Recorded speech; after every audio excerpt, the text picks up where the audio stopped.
Vamos dar uma olhada aí, ó. Associação de resistores, primeiro em série. O que caracteriza uma série de resistores? Então, série é uma sequência. A gente vai enfileirar os resistores, né? Vai colocar um atrás do outro. Confere, é a unidade 4. Estão corrigindo aí, então, obrigado. Unidade 3, já. Unidade 4, obrigado. Meu Deus. Errei. Então tá. Página 6, unidade 4. Joia. Obrigado, tá? Então, unidade 4, você que está em casa aí também, por favor, acompanhe pela apostila pela unidade 4. Então, uma associação em série, a característica da associação em série é você fazer assim, você colocar um ligado ao outro. E tem um tipo de problema muito legal de se pensar, que é uma associação de LEDs, por exemplo. Então, eu sempre trabalho com meus alunos, quando chega nesse período do ano, a gente começa a fazer associações em LED com a proposta assim, de que faça um enfeite de Natal, para botar lá na árvore, botar uma estrela na árvore, ou vai fazer uma árvorezinha toda iluminada com LED. O que é um LED? Teremos isso num futuro aí, mas um LED, na verdade, ele assim, é um diodo emissor de luz. Então, uma lâmpadazinha, isso revolucionou o mundo, na verdade. A gente tem televisores 3D agora, porque tem os LEDs. Então, essa revolução tecnológica, o LED economiza muita energia, ele não funciona através do efeito Joule, igual uma lâmpada incandescente, né? Então, a gente vai ter esse LED como sendo uma revolução. E os LEDs, normalmente, eles têm, qualquer equipamento, ele tem os chamados dados nominais. O que é um dado nominal? Como eu devo ligar aquele dispositivo para que ele funcione de acordo com o que o fabricante planejou. E, normalmente, o LED ele vem com uma especificação assim, ó, 2V 10MA. Eu estou aproximando, seria 1,7, tem de vários valores, uma faixa de tolerância. Estou arredondando aqui para a gente pensar um pouquinho melhor. Então, 2V, que seriam 2 volts, e 10MA. O que é esse 10MA? Isso, muito bem, 10 mA. Então, essa é a corrente com que ele tem que trabalhar e a tensão a qual ele deve ser submetido para que ele não queime e funcione adequadamente. Só que eu vou alimentar ele, ó, será ligado em 5 volts. Então, eu vou fazer assim, ó, o LED é de 2 volts, ele funciona com 2 volts. Mas eu vou ligar ele direto numa bateria de 5 volts. O que vai acontecer com o LED? Vai queimar. Então, eu tenho que montar um circuito para garantir que esse LED não queime. Então, a pergunta é essa. Como evitar que o LED queime? O LED queime. Essa é a pergunta. Evitar que para ele não queimar, a gente vai ter que distribuir essa tensão. Então eu tenho que fazer assim, eu quero ligar um LED só, tá? Eu poderia ligar mais do que um LED, fazer uma associação diferente, mas eu vou ligar um LED só. Então eu vou começar a montar o meu circuitinho assim, ó. Tem um fiozinho aqui. Aí eu vou ligar um LED nesse fiozinho. Se vocês olharem, não sei se vocês já viram um LED pessoalmente, né? Mas um LEDzinho é uma lâmpadazinha que tem um formato assim, ó. E ele tem uma perninha maior e uma perninha menor. Desse jeito, né? E essa parte aqui é onde ele vai emitir luz. Aí ele pode ser vermelhinho, verdinho, amarelo. Aí tem um que parece branco, mas quando você liga ele fica azul. Tem outros que mudam de cor. Essa transição, ele funciona com uma transição eletrônica, né? Você vai ligando, ele vai mudando a cor dele, vai ficando bonito, assim. A pisca-pisca de Natal, você bota lá, não tem umas arvorezinhas que vai mudando a cor dele. Então, dependendo do elemento químico que tem aqui e da transição eletrônica, se o elétron pulou de um nível para o outro, ou pulou mais, ele vai emitir uma cor diferente. Tá. Então, essa é a minha construção do LED. Agora eu vou ligar ele numa fonte de tensão contínua de 5 volts. Assim. Essa é a tensão total. Quantos volts podem chegar no LED? 2 volts. Então a tensão, vou escrever aqui, a tensão do LED tem que ser igual a 2 volts. Significa o quê? Que eu tenho que colocar alguém aqui do lado, algum elemento próximo a ele, na sequência dele, que absorva quantos volts? 3 volts. Então a gente associa esse LED a um resistor. R. Que por enquanto ele é desconhecido, né? Mas eu sei uma coisa dele, ó. Eu sei que a tensão desse resistor vai ter que ser 3 volts. E essa é a minha imposição teórica. Por quê? Eu forneci 5 volts, aí esses 5 volts vai ser distribuído por esses dois elementos. Se eu fizer essa associação desse jeito aqui, eu garanto que o meu LED não queima. Não é uma associação inteligente. Por quê? Porque eu estou usando menos tensão no LED do que eu estou jogando fora, né? Então não ficou uma boa associação. Daria para associar mais um LED ali, concordam? Se eu colocasse 2 LEDs, quantos volts ficariam nos LEDs só? 4. Daí um eu jogava fora. Ficaria uma associação um pouquinho melhor. Mas eu não estou preocupado nesse momento com eficiência, só com o meu desenho aqui. O que a gente pode prever de tensão? A parte teórica desse assunto. A tensão total que foi fornecida para ele foi distribuída de que forma? Uma parte não ficou no LED, outra parte ficou no resistor? Então, se eu somar a tensão do LED com a tensão do resistor, eu tenho a tensão total fornecida. E é assim que eu descubro. Na hora que vocês fizeram isso aqui de cabeça, né? Se eu forneci 5, 2 ficou no LED, 3 foi para o resistor, era essa equação que vocês estavam montando, só que estava fazendo direto, um balanço de energia. Agora, a segunda característica fundamental. Lembra dessa polaridade? Aqui é um positivo, aqui um negativo, né? Qual o sentido da corrente convencional? Não existe corrente real para a gente. Qual o sentido da corrente? Sai do positivo, vai para o negativo. Então vai ser no sentido horário. Então vai passar uma corrente aqui. Qual a corrente que vai passar pelo LED? 10 mA. Porque eu vou obrigar que aconteça isso. Porque tem que ser assim, o LED funciona com uma corrente de 10 mA. Mas a corrente que passa por esse LED, obrigatoriamente não tem que passar pelo resistor também? Então a corrente aqui também vai ser igual a 10 mA. Porque não tem outro caminho. A corrente vai passar por esse fio, vai passar pelo LED, vai passar por aqui e volta para a bateria. Então o caminho está fechado, não tem outra opção, outra ramificação. Qual é a segunda característica importante? Que a corrente no meu sistema é uma constante. Então, se vocês estiverem andando pela rua e alguém perguntar quais as características da associação em série, o que vocês têm que responder para a pessoa, né? Primeira pergunta, para que curso você vai fazer? Se for concorrente, você não responde, né? Então, tá. A tensão é a soma das tensões, você tem uma distribuição de tensão, e a corrente é uma constante. Essas são as duas características. A partir dessas duas características, a gente pode concluir uma terceira, não vou deduzir aqui, que seria fazer isso. Ó. Uma resistência de uma série vai ser um R1 mais um R2 e assim por diante. No caso do LED, não tem sentido eu fazer isso, porque o LED não é um resistor, ele não vai ser somado aqui. Então, se eu tivesse outros resistores, eu poderia usar essa propriedade aqui, certo? O que acontece agora? Se queimar o resistor, essas são as perguntas agora, né? Então, vamos ver, ó, um desenho para isso aqui, ó. O que caracteriza uma associação em série? Agora não são LEDs, são lâmpadas incandescentes. Todas as lâmpadas incandescentes podem ser tratadas como resistores. Então, eu poderia usar isso. A resistência da série vai ser o R1, mais o R2, mais o R3 e assim por diante. Com LED, a gente não pode fazer isso. Ó, tem aqui um polo positivo da bateria. Liguei esse polo positivo da bateria num terminal da lâmpadazinha. Aí tem um fiozinho que passa aqui por dentro, desce, vem para esse parafusinho. Continua aqui, ó. Passa aqui por dentro, vem para esse parafusinho, continua aqui, e esse vai ser o caminho. Tem outra opção para a corrente passar? Tem alguma ramificação para cá, para cá? Não, então eu posso dizer que esses resistores estão em série. Essas lâmpadas estão em série. Inconvenientes dessa associação. Se a primeira lâmpada queimar, o que acontece com o resto? Apaga tudo. Não necessariamente queima, mas apaga tudo. E isso acontecia em dispositivos assim, pisca-pisca. Você colocava na árvore, né? 100 lâmpadazinhas em série.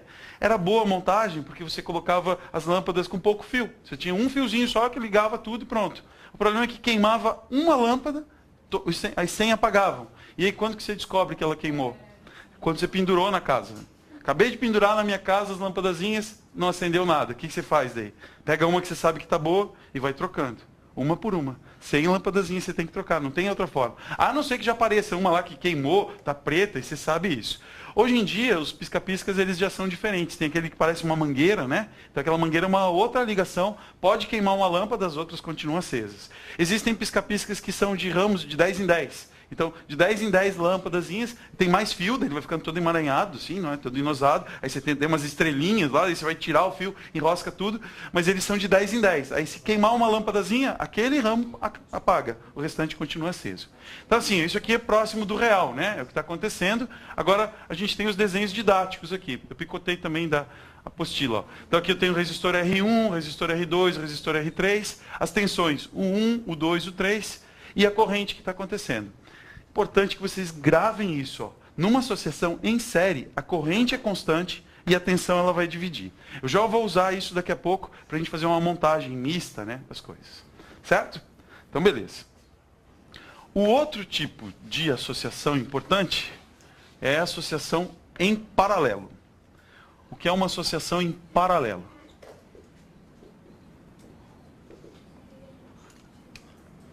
Ó, na casa de vocês. Na casa de vocês, tem ligação de equipamentos em série? Vocês estão anotando aqui alguma coisa assim? Oi, fala aqui. Tanto faz. Na verdade, assim, isso é cacoete professor de física, né? Falar a corrente passa por aqui, depois passa por aqui. O sistema todo funciona ao mesmo tempo. Então, o resistor tiver antes ou tiver depois, não vai fazer diferença. Vai fazer diferença assim, ó. Se eu tenho uma dissipação de calor e eu preciso jogar isso aqui fora, então é interessante que ele fique longe do meu circuito. Se isso ia acontecer desse lado ou desse lado, não vai fazer diferença. Então, a ordem dele não faz diferença. Porque um resistor, ele não, para ele funcionar por efeito Joule, não tem, o sentido da corrente não interfere nele. Então, se a corrente vier, se eu virasse a bateriazinha e ele passasse por aqui, só que o LED sim, o LED tem um sentido único de corrente. Então o LED, se você tenta ligar de um jeito, ele não acendeu, se ligar do outro, ele vai acender. O resistor, ele vai funcionar de qualquer lado que você ligar. Então não tem diferença nenhuma. Boa pergunta essa, porque a gente sempre pensa assim, e se o resistor estiver antes, ele não vai pegar a energia antes de chegar no LED, né? Não, na verdade ele vai funcionar tudo ao mesmo tempo, certo? Beleza, então. Quer ver, na nossa casa, a gente tem dispositivos que são associados em série, fora o pisca-pisca. Pensa só, o interruptor na casa, ele é colocado em série com todo o restante. Por quê? Porque na hora que você abre aquele interruptor, apaga todo um circuito, né? Mas imagine assim que você tivesse o chuveiro, o forno de micro-ondas, uma lâmpada e o secador de cabelo, tudo em série. Para um funcionar, não tinha que ligar tudo ao mesmo tempo? Então, para a pessoa tomar banho, tinha que ligar o micro-ondas, acender a lâmpada, ligar o secador, ligar a estufa. Se um deles der algum problema, para tudo, apaga tudo. Eu já pensei em sincronizar o forno de micro-ondas com o chuveiro. Isso poderia ser uma boa sincronização. Porque você bota um negócio para descongelar 10 minutos. É 10 minutos para tomar banho. Quente, pelo menos, né? Porque daí quando o micro-ondas desligar, desliga o chuveiro também. Continua a água, mas o banho fica frio. Certo? Então poderia fazer esse tipo de sincronismo.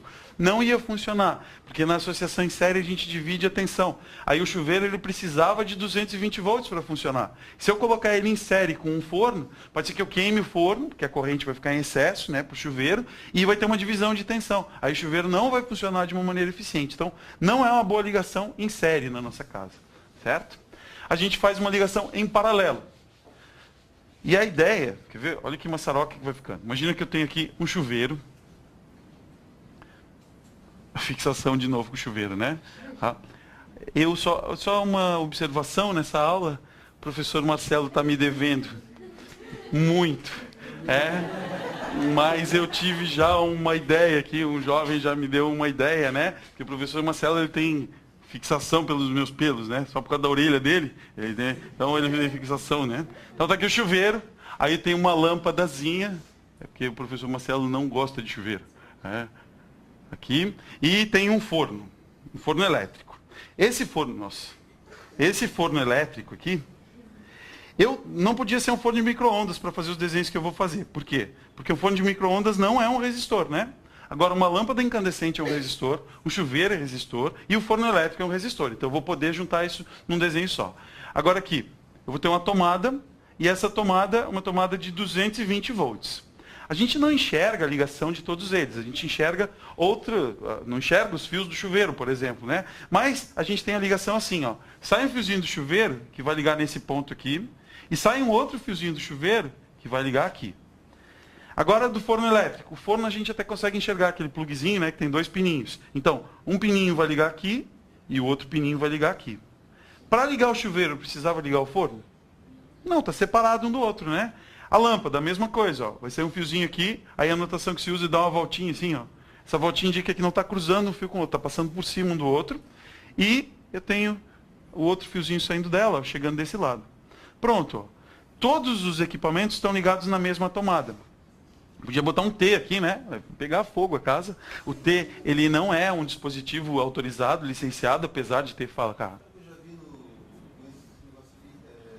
aqui.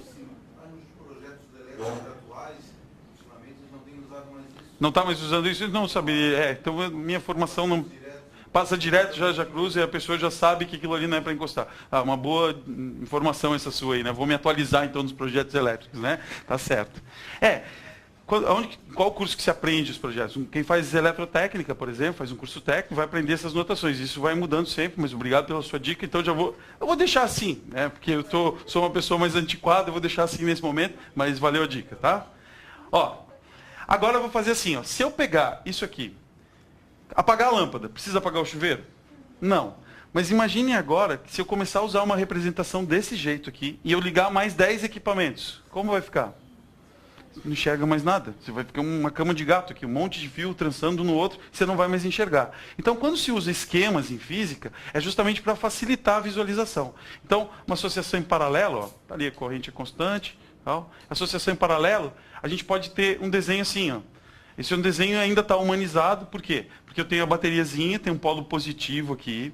Aí esse polo positivo está ligado no interruptor, esse positivo está ligado nesse interruptor, e ainda o mesmo está ligado no interruptor. Do outro lado deles, o que a gente tem? A lâmpadazinha e vem para o negativo da bateria. A lâmpadazinha vem para o negativo. A outra vem para o negativo. Então, se eu olhar para todas essas lâmpadas, o lado esquerdo dela não está preso no polo positivo? E o lado direito está preso no polo negativo. Então, a gente tem uma representação de um circuito. Eu poderia melhorar essa minha representação aqui, fazendo isso. Ó. A gente colocar um fio na nossa casa, chamado de fio fase, que é um fio que está energizado. E aqui eu tenho um fio que é chamado de fio neutro. O que acontece com o fio neutro?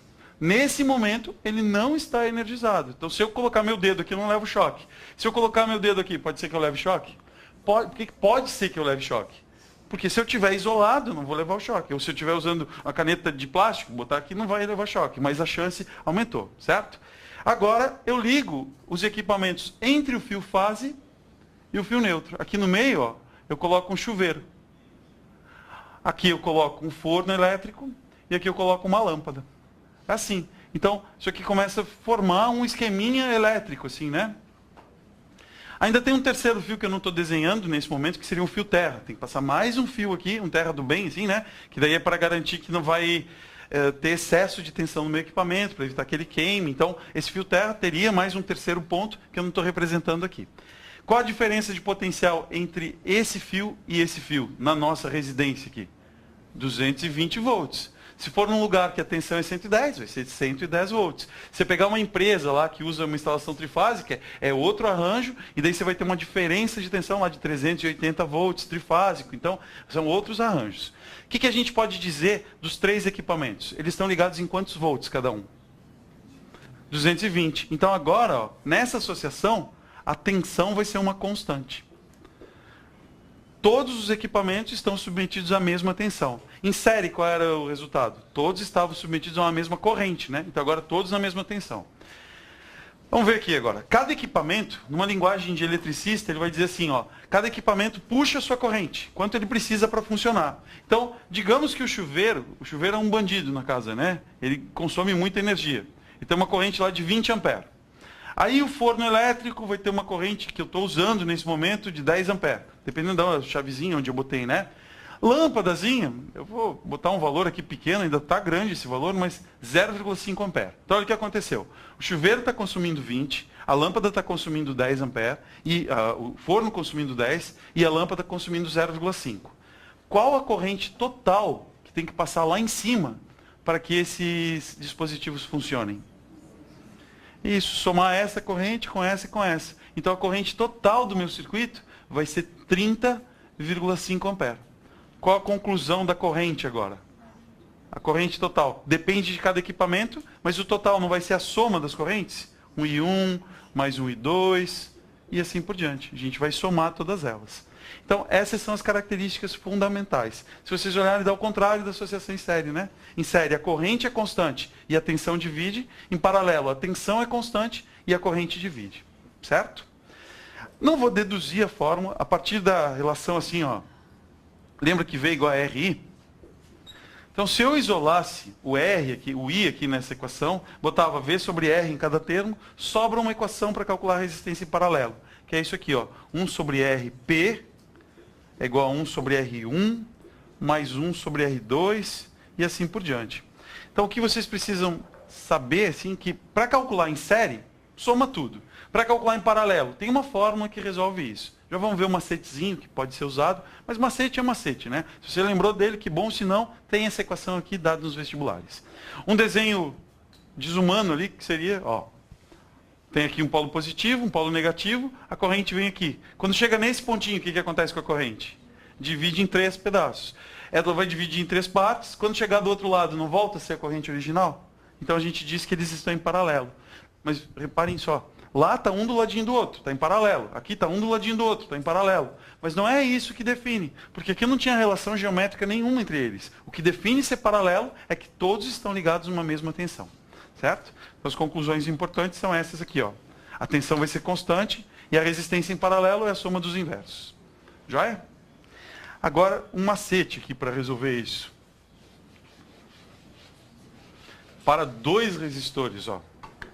Então, macete para dois resistores. Não tem macete para resistência em série. Tem um macete assim, se eles forem todos iguais, o que você faz? Você soma. E se eles forem diferentes, o que você faz? Você soma também. Então, em série não tem sentido ter macete nenhum. Às vezes até aparece lá, N vezes R, mas é só somar tudo. Agora, para dois resistores em paralelo, seria a gente resolver essa equação aqui, só que literalmente. Vou fazer, que vale a pena a gente fazer isso. Ó. 1 sobre RP vai ser igual. Como que eu resolvo algebricamente isso aqui? Não tem que tirar o mínimo entre os dois? Qual é o mínimo entre R1 e R2? Não tem um mínimo, que eu não sei os valores, mas eu sei que R1 vezes R2 é um produto, é um múltiplo de R1 e de R2, certo? Quando eu dividir o R1, R2 pelo R1, sobra quem? R2. Quando eu dividir R1, R2 pelo R2, sobra quem? R1. Então, ó, 1 sobre o RP deu isso. Mas eu não quero isso aqui, eu quero ao contrário. Então, eu vou virar esse lado da equação. RP vai ficar igual a R1 vezes R2, dividido por R1 mais R2. Esse macete é conhecido como o produto pela soma. Então você pega assim, ó, o produto dos resistores, né? Produto dividido pela soma. É fácil de colar, né? Você bota assim na mão, ó, não façam isso, né? Ah, mas se pudesse fazer, você botava assim um xizinho, aí embaixo um maisinho. Daí a pessoa cola assim, ó. Aí deu errado, né? Então você tem que saber o que você está fazendo. A cola é desse jeito. Se colar ao contrário, aí pronto, o cara confundiu tudo.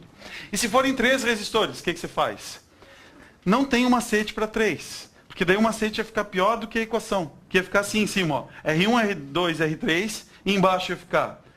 Aqui em cima, na verdade, embaixo ia ficar R1, R2, R3. Em cima ia ficar R1, R2, mais R2, R3, mais R3, R2. Então fica tudo ruim, né? Não vai ficar pior esse macete. Então... Poderia usar assim, resistores 2 a 2. Aí sim, tenho 3. Uso o macete para 2, o resultado disso eu uso para o terceiro. Aí pode ser. Se tiver 10 resistores, vou fazendo 2 a 2. Mas se tiver muitos, você usa a equação de uma vez só, né? Aí soma os inversos, tira o mínimo e pronto. Uns valorizinhos que aparecem sempre nos exercícios, ó. Quer ver? Se for assim, 3 ohms e 6 ohms associados em paralelo. Esse aqui aparece um monte, né? Um desenho com essa configuração assim, ó. Aqui e aqui. O que significa achar esse resistor equivalente em paralelo? É assim, ó. Esses dois resistores, digamos que eles estão ligados numa tensão e depois de 1 hora eles gastam R$10 de energia. Se eu ligar um resistor só equivalente, ele vai gastar os mesmos R$10. Então, achar esse resistor é fazer isso. Quanto vai dar o equivalente?